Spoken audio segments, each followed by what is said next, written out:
வணக்கம் and welcome to கவின்தனம் vlogs. எல்லாரும் எப்படி இருக்கீங்க? ஹோப் எல்லாம் நல்லா இருப்பீங்கன்னு நினைக்கிறேன். இன்னைக்கு ஒரு ஈவினிங் விளாக் பார்க்கலாம். மோஸ்ட்லி இப்போல்லாம் சண்டேஸில் தான் எனக்கு அதுவும் இந்த ஈவினிங் டைமில் தான் ஒர்க் லோட் அதிகமாக இருக்கிற மாதிரி இருக்கும். ஒய் பிகாஸ் நாளைக்கு மண்டே வந்து ஸ்கூல் ஸ்டார்ட் ஆயிடுச்சு அப்படின்னா 1 வீக் ஃபுல்லாக அப்படியே ஓடிட்டே இருக்கிற மாதிரி இருக்கும். ஸோ என்னெல்லாம் ஒர்க் பெண்டிங் இருக்கோ அது சண்டேஸில் தான் செய்வேன். எஸ்பெஷலி இந்த கிளீனிங் ஒர்க், அதுலேயும் இந்த கிச்சன் கவுண்டர் டாப் எல்லாம் வந்து சண்டே ஈவினிங்கில் தான் நான் வந்து ஃபுல்லாக டீப் க்ளீன் பண்ணி எடுப்பேன். சண்டேஸில் ஈவினிங் போலவே ஓரளவுக்கு சிம்பிளாகவே நான் டின்னர் ப்ரிப்பரேஷன் எல்லாம் முடிச்சிருவேன். அடுத்த நாள் என்ன செய்ய போறோம் அப்படிங்கிறதுக்கான ப்ரிப்பரேஷனும் ஓரளவுக்கு எல்லாத்தையுமே ரெடி பண்ணிடுவேன். ஸோ இந்த மாதிரி ப்ரிப்பரேஷன்லாம் முடிச்சதுக்கு அப்புறமா சும்மா ஒரு வாட்டி நம்ம வைப் பண்ணி எடுத்துட்டோம் அப்படின்னா கேஸ் ஸ்டவும் அதுக்கப்புறம் அந்த கவுண்டர் டாப் எல்லாமே கிளீனா இருக்கிற மாதிரி இருக்கும். இந்த கிளீனிங் ஒர்க்லாம் நான் சண்டே ஈவினிங் டைம்ல ஏன் செய்யறேன் அப்படின்னா, இப்போ மண்டே மார்னிங் நம்ம கிச்சனுக்குள்ள என்டர் ஆகுறோம் அப்படின்னா ஒரு சாட்டிஸ்ஃபேக்ஷன் இருக்கும். அப்பாடா எல்லாமே கிளீனா இருக்கு, இப்போ சமைச்சிட்டு அப்படியே ஸ்கூல் போயிட்டு வந்தோம்னா மோஸ்ட்லி எந்த ஒர்க்கும் இருக்காது அப்படிங்கிற ஒரு நிம்மதி தான். 1 வீக்குக்கு தேவையான இந்த கோகோனட்லாம் ரெடி பண்ணி வச்சுக்கலாம் அப்படின்னு சொல்லிட்டு ஒரு 4 தேங்காய் போல எடுத்துட்டு வந்து உடச்சி எடுத்தேன். அதுல வந்து கோகோனட் வாட்டர் பாருங்க ரொம்ப கம்மியா தான் கிடைச்சிருக்கு.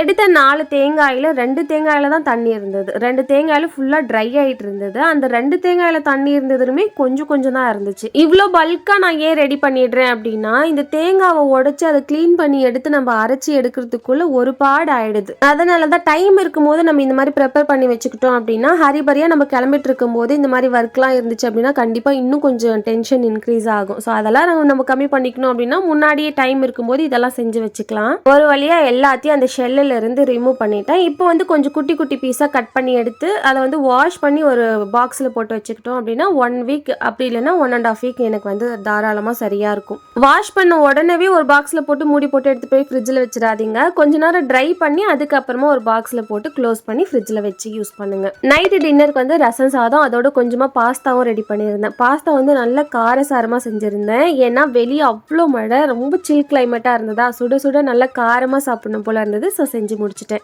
ஒர்க்கிங் உமன் யாராவது இந்த வீடியோ பார்க்குறீங்க அப்படின்னா உங்களோட டைம் மேனேஜ்மெண்ட் பற்றி என்கிட்ட ஷேர் பண்ணிக்கோங்க. எனக்கு ரொம்ப யூஸ்ஃபுல்லாக இருக்கும். எல்லா வேலையும் முடிச்ச ஒரு சாட்டிஸ்ஃபேக்ஷனோட சில் கிளைமேட்டில் நல்ல சுட சுட காரசாரமாக பாஸ்தா சாப்பிட்டுட்டு அப்படியே போய் தூங்கிட்டேன். நெக்ஸ்ட் ஒரு இன்ட்ரெஸ்டிங்கான விளாகோட பார்க்கலாம். Bye from Thulasi.